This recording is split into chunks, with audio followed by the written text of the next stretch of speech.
बर्बादी सौरे घर गया लत्त टुट गई सिर दे विच कहंदा सस ने जुत्तियां मार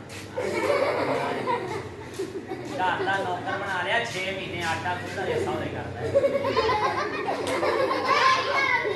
कहता सस को रोटी मंगी सस ने रोटी छेती जाके पिछा लगा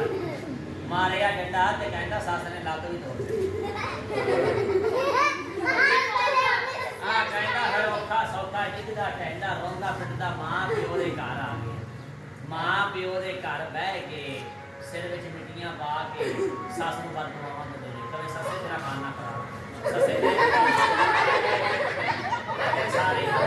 ससे सारे के मरे तन भी चढ़ गए घर तो उसके मरे अब आजकल शाम का दिन मां प्यो दे घर आया खुश मां प्यो दे घर आया राजी हो दोबारा सौहरियां दा नाम सुनिया मुंडा तेरे जिते बीमार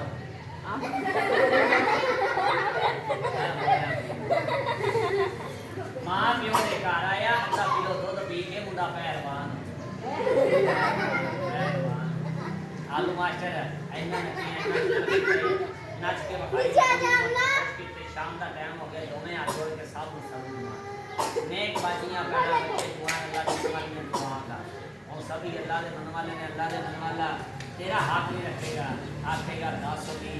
150 सोने अल्लाह के नाम से गल करते हैं सब बच्चे और तो साहब ने